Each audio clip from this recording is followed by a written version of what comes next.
Everything you need to know about the coronation and the man who is king. That is the description of this video. And this video is from NBC News. More of an American take on the coronation. So hopefully that makes it a little more interesting as well. This is the kind of stuff that we're seeing on television here from our American perspective. So let me start the video. I am excited to learn a lot more about him and the coronation. I may have a lot of questions throughout, but here we go. It's a royal tradition as old as an empire. A day filled with ceremony and majesty. As a new king is crowned and the world comes together. All right. Super excited. Hi, and welcome to our special look at the coronation of King Charles III. It's been more than 7 decades since the last coronation of a British monarch. So for most of us, this will be a ceremony unlike anything we've ever seen before. For the next 30 minutes, we're going to bring you behind the scenes of this historic day. We'll show you what to expect, the major figures to watch, and the challenges facing the new king. But we begin with what promises to be one of the grandest days in British history. It's a day the oldest are proud to have lived to see, and the youngest will remember all their lives. That's how Winston Churchill described the coronation of Queen Elizabeth. And 70 years later, young and old are once again eager to see history unfold when Charles is crowned king. Absolutely. The coronation is really steeped in history. It has its origins in the coronation ceremony of King Edgar, which is in 973. So over 1,000 years of history. Wow. In recent years, we've seen royal weddings, state funerals, and even the accession of King Charles. But a coronation is a religious ceremony based on a belief in the divine rights of kings and queens. The medieval period is people saw this as a moment that was a godly moment. It was an act of God. For the last 900 years, the ceremony has taken place in Westminster Abbey, a tradition that started with William the Conqueror. It was really an act of political symbolism that he was crowned in the same place that Edward the Confessor was laid to rest. And it was in this period that it's said that when Edward the Confessor died, he handed the monks of Westminster Abbey all of his regalia. The crown jewels, normally locked away in the Tower of London, will be on full display. By the way, that was one of the top spots that I wanted to go to, the Tower of London, and to see the crown jewels in them, and it was spectacular. I went at a really good time. There's no line where you could go on that little flat escalator that goes by the crown jewels to keep people moving. And since there was no one there, we just kept walking around and going through it again and again. It was really nice. I couldn't believe my eyes when I was looking at those, because throughout my life, I've just been seeing these crown jewels everywhere. There are various parts of the coronation regalia, which are also incredibly old. The coronation spoon dates from the 13th century, and other aspects of the crown jewels date from 1661. So it's incredibly old, and that gives it this real weight of the past. It's really embedded in English history and British history. I mean, when you think about Henry VIII, even for him, it was 500 years old, some of these ceremonies. So it's quite incredible. Once crowned, the king will travel back to the palace in the Gold State Coach, originally commissioned for King George III in the 1700s. The Queen's procession roused the cheers of all the thousands packed in the shadow of the Abbey. For centuries, only a fraction of the public was able to see the ceremony firsthand. That all changed with Queen Elizabeth II. Her coronation was the first to be televised. Even then, American audiences had to wait until the film was flown overseas before they could watch.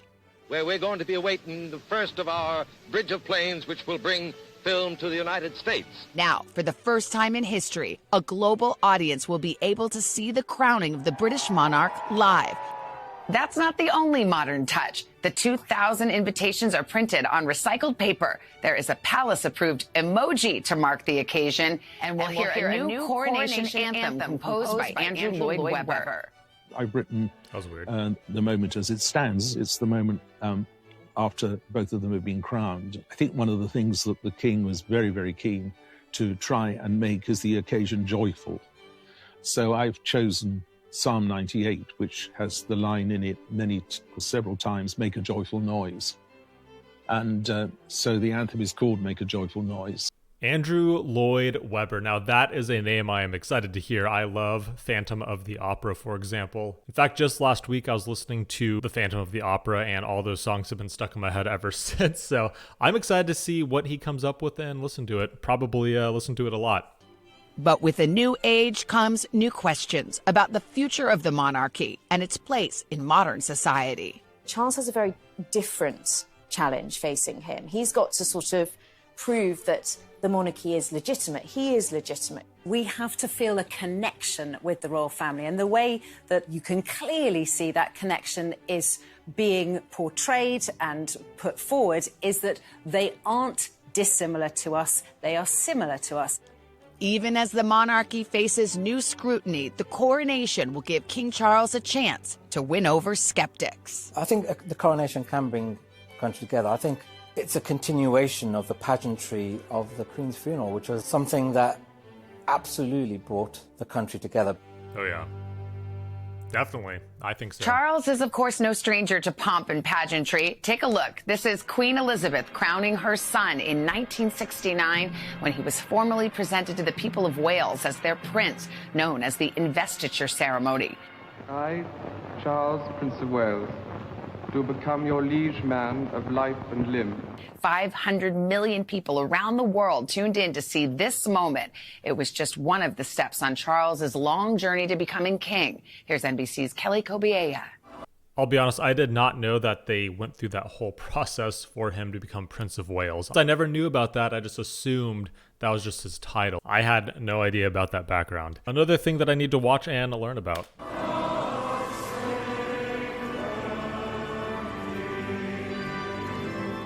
It's the role he's prepared a lifetime for. Queen Elizabeth's eldest son is now on the throne. From the age of 4, when his mother was crowned Queen Elizabeth II, Charles Mountbatten Windsor was groomed to be King Charles III. Instead, he became the oldest and longest-serving heir to the throne in British history. Decade after decade, waiting in the shadow of his mother. He'd been shy, a lonely boy, an average student, no sportsman. His schooling in Scotland he called pure hell. In his younger days, Charles lived the life of a playboy, hunting, playing polo, serving as a pilot in the Air Force, and commanding a ship in the Royal Navy.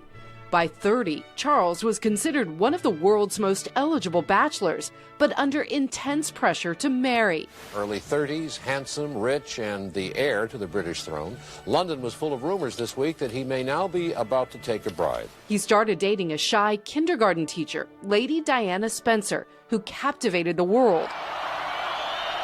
It's believed their wedding was watched by hundreds of millions of people around the globe. The public's obsession with Princess Diana was unmatched, her popularity often overshadowing Charles. She didn't take the limelight because she wanted to outdo her husband. It was just that she was so particularly good at what she did. So quick question to you, why do you think that she was so popular? To me, what I've heard and understand, she was very relatable. She was the princess of the people, I've heard. It's very likable, very down to earth, very relatable, very caring, very passionate. But those are kind of the things that I've heard kind of absorbed throughout my life. But I want to hear your perspective as to, during this time, what made her so loved and so popular? And so popular that her popularity was effectively her downfall. The couple had 2 sons in 3 years, but behind the facade of a picture-perfect family, trouble was brewing, and not always behind closed doors. Rumors of incompatibility and infidelity from both sides soon plaguing the couple, leading to an eventual split. A surprising call from Queen Elizabeth. She's telling Princess Diana and Prince Charles to end their public squabbling and get a divorce. Before Charles's divorce, over 80% of Brits thought he'd make a good king. That number dropped by half after the couple split. And when Diana died tragically in a car accident, Britain saw a huge outpouring of grief and a public turning against the royals. Well, Charles has faced a bit of a tough time, I think, in his public reception, and particularly when he was Prince of Wales, he was very unpopular at certain points, especially around the events regarding Princess Diana. I bet. Charles turned the chapter on this tumultuous period in his life, spending more time with his sons and going public with his relationship with Camilla Parker Bowles. The two first met and dated in the 1970s. At the time, Camilla was a popular socialite. 30 years later, after scandals, tell-alls, and public backlash, Charles and Camilla married in 2005. Another quick thing, I want your opinion, if you're British, an opinion about Camilla. It seems probably that she's more generally liked. However, there is kind of that back and forth of liked and disliked. So I want a true sense of what you actually think, what British people actually think, not just from what I am fed, what I am seeing, what I am hearing. How is Camilla nowadays? How is she liked? And are you excited or are you cringing that she's going to be Queen Camilla? Before they married, she was portrayed as a wicked witch, as an adulteress, as a terrible person. And slowly, over the years, she has been rehabilitated. She has managed to turn the public from really, really disliking her intensely to accepting her. In recent years, that connects to my question. Is that true or false? I'm pretty neutral. I don't really know much about her in general, so I just take the neutral stance. We've seen Charles using his position to draw attention to an issue close to his heart, climate change. We cannot ignore the symptoms and should act now to restore the health of the planet. Charles's advocacy and service and support for his mother, stepping in as she reduced her duties, led many to reevaluate him. In many ways, Charles is a better fit for a modern Britain than he was 30 or 40 years ago. In some ways, public opinion has moved behind Charles. An heir in waiting, patiently preparing for his future role. When that moment finally arrived, the new king led his nation in mourning their beloved monarch. Queen Elizabeth was a life well lived, a promise with destiny kept, and she is mourned most deeply in her passing. That promise of lifelong service I renew to you all today. I'll be honest, it's still a little weird or hard to wrap my head around that Queen Elizabeth II is gone, you know. Someone that's been around for definitely my whole life and my parents' entire life and my grandparents. It's just that rock that you want is just gone, and kind of this little empty void, and kind of being filled slowly but surely with acceptance and King Charles and so on and so forth. I don't know about you, but just a little strange. On Coronation Day, Charles is expected to appear on the balcony of Buckingham Palace, surrounded by his family. Keir Simmons is with me now to talk about the future monarchs who will be right there alongside the king. Hi, Keir. Good to see you. Hey there. I can't wait to be with you there in London. It's going to be so much fun, right? It is.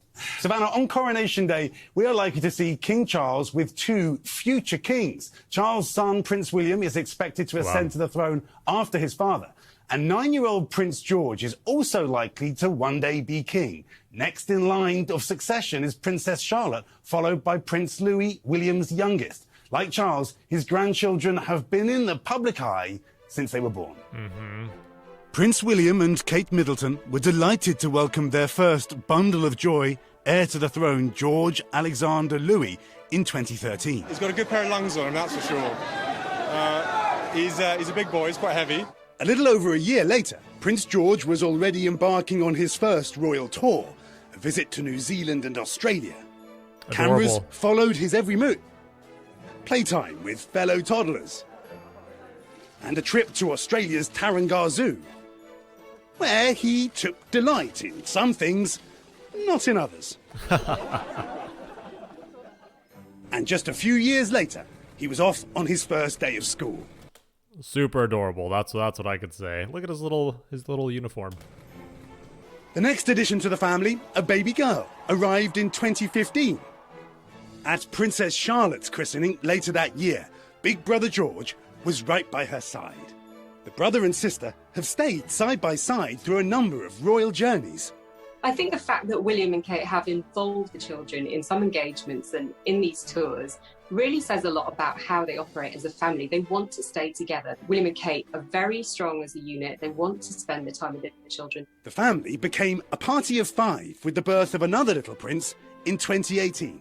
Louis. A very official grown-up name, Louis Arthur Charles. In the years since, the family has offered a glimpse into their lives, celebrating milestones and more. Prince Louis has shown us his cheeky personality, Yep. most notably alongside his great-grandmother, the late Queen Elizabeth, at the Platinum Jubilee celebrations. The young prince's headline-making reactions from the balcony of Buckingham Palace delighted royal watchers. Meanwhile, Princess Charlotte appears to be swiftly growing into her royal duties, perfecting the royal wave, and schooling her brother on proper etiquette. And Prince George continues to rise to the occasion, joining his parents front and centre at sporting events and family festivities alike. He's looked very grown up, shaking hands after the royals' Easter service in Windsor recently, his brother and sister following along. I think the names chosen for all three of their children are really good. I feel like all of them have that history behind it, especially for the royal family. What do you think? What do you think about all three of their names? I really like them. These young royals have grown up before our very eyes. I think the question of what the future holds for the young royals is a very big one. No one really knows how the British monarchy is going to look by the time that Prince George accedes to the throne. It's going to be an incredible moment, all those generations, Keir. Prince George is going to have a special moment in the ceremony. Yeah, really special. So he will be the Page of Honour, which is the first time that a young man in line of succession is going to have that honour, and hopefully will behave himself. He's not... Hopefully not like Prince Louis, as we've seen before, you know. And I remember being at the Jubilee and watching Kate with the three children, clearly worrying like any mother would about whether or not they would behave themselves. She may be a little bit worried on the day, too, about her son. Every mom can relate to that moment. I mean, I'm secretly hoping Prince Louis does steal the show like he always seems to. Beyond the ceremony itself, what are some other occasions that are being marked in Britain during this time? So it's going to be a great weekend. You're going to have a great time, Savannah. What they like to do is not just have the event itself, but also have people have their own events all around the country and even around the Commonwealth. So they're going to have something called the Big Lunch. They're going to move to Windsor Castle. There's going to be a concert there. King Charles loves concerts. So Katy Perry, Lionel Richie. Oh. Yeah. Can we score an invite to that? I'm going to put a word in for you. Work your sources. What do you think when you take a step back? I mean, Queen Elizabeth, Random, but I feel like Katy Perry is a interesting choice. Not that it's bad or anything. I mean, I like her music and everything, but I feel like there's so many fantastic options. But hey, you know, she's still really big and everything. Maybe he just wants a big party. I don't know. I mean, there is no equal in terms of her reign. How do you feel the British public is feeling in this moment? Well, the British public are not the most excitable group. But I think a lot of people will be excited to come out, and because it's always good. I mean, it's a bit of a soap opera, isn't it? Kind of just watching how people behave, how people relate to each other, as well as the pomp and ceremony, which is going to be amazing. Well, it's history itself. We'll bring the excitement. We will bring the excitement. Keir, thank you so much. We'll see you in London. When we come back, Prince Harry's homecoming, how the coronation could be an important turning point for his relationship with the rest of the royal family. That's always a hot topic, that's for sure. Back. Round 2. Harry, Meghan, William, and Kate. Prepare yourselves, because it seems like they're diving into it. Once again, I don't know too much that's going on around, you know, all of Harry and Meghan and the royal family. I don't keep overly up on this stuff, so I might have some questions. Kate, they were once called the Fab Four, but they haven't been seen together since the death of the Queen last year. For years, William and Harry's relationship was thought to be among the strongest in the royal family. Here they are in their first joint interview for American television, which aired on NBC in 2007. At the end of the day, no matter what you think, the only person you're ever going to get to know to be able to form that opinion is him. No matter what you read or what you see, you're never going to know someone unless you actually get to meet them and talk to them properly. And that's what I say about everyone. That's actually the most amusing point, is meeting somebody and then going, "You're so not what I thought you were." You know, to both of us, to our father, to everybody, "You're not what I thought you." And they're like, "Well, what did you think?" Like, oh, I best not say it to your face. Within our private life and within certain other parts of our life, we want to be as normal as possible. And yes, it's hard because, to a certain respect, we never will be normal. You may never be normal. I'm pretty normal. After our mother's death, there was so much of us being in the public. And then seeing stuff on TV and reading stuff saying, "Oh, they show no emotion," this sort of stuff. You know, that's our public side. You know, we don't. we don't feel comfortable. If we don't feel comfortable about, you know, pouring our eyes out in front of thousands of people, then that's our problem. People can portray that as much as they want, but we've got each other to talk to. Well, a lot has changed for William and Harry over the years. In his recent memoir, Spare, Harry calls William his beloved brother and arch nemesis. But with news that Harry is set to attend the coronation, we expect them to once again share the spotlight to support their father. Here's NBC's Molly Hunter. The news from Buckingham Palace we've all been waiting for. Confirmation that Prince Harry will be attending his father's coronation. In a statement, the palace is pleased to confirm that Harry will be at the service at Westminster Abbey. While Have we all been waiting for that news? Have you all been waiting for that news? his wife Meghan will remain in California with Prince Archie and Princess Lilibet. The announcement follows months of feverish speculation over whether Harry and Meghan were invited and whether they would make the trip. Sharing the king's big day, Queen Camilla, who will also be crowned alongside King Charles. The fact that Camilla's role is now so important, it's constitutional as well. It will be difficult for Harry, I think, to swallow that pill of seeing the embodiment of everything he didn't want. Harry's public confirmed attendance, well past the RSVP date of April 3rd, raises issues of planning and security. Frogmore Cottage is no longer the Sussex UK residence. However, there are other royal households Harry could bunk at for the weekend.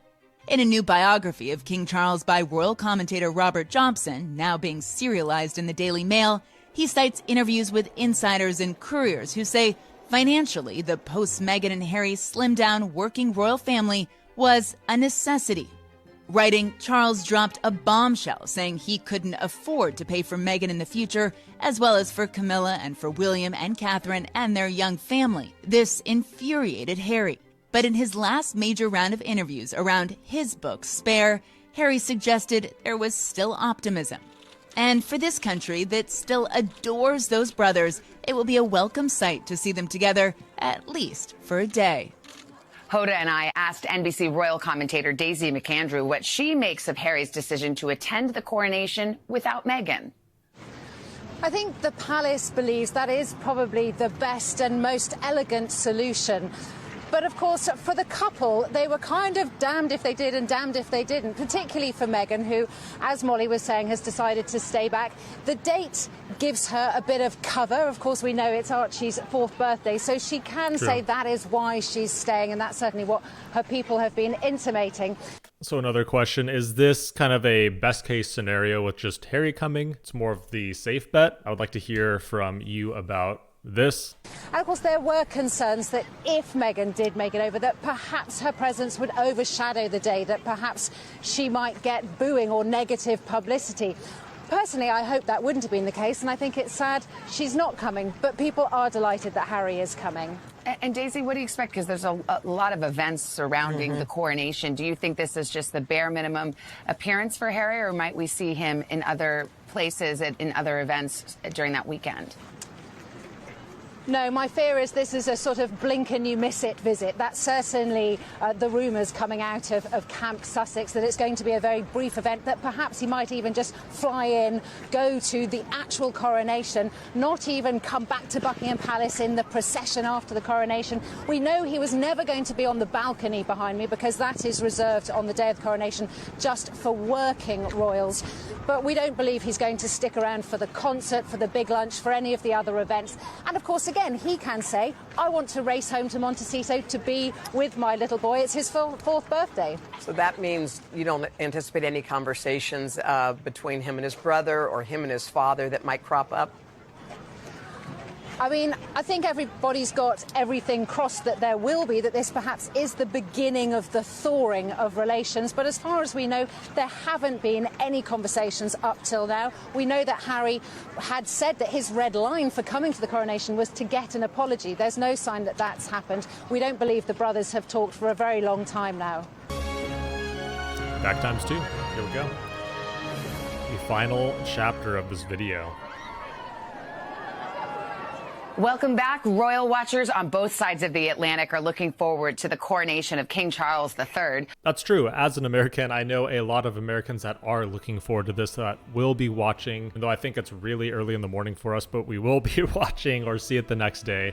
And that was it. That was actually very good. 5 a.m. Eastern time, so that is 2 in the morning for me. I don't think I'll be watching it live, even though I really wanted to. But what are you most excited about? Will you be there? Will you be watching? How will you be watching? But let me know. Let me know your excitement. Let me know the general vibe and feel of the people around you, of your country, of your family members or friends about the coronation, about King Charles, pretty much anything. I would love to hear it, because that really puts me in your shoes and kind of what the feel is like, what it's actually like over there. So if you made it this far, thank you for watching, and I will catch you next time after the coronation. Have a good rest of your day and enjoy.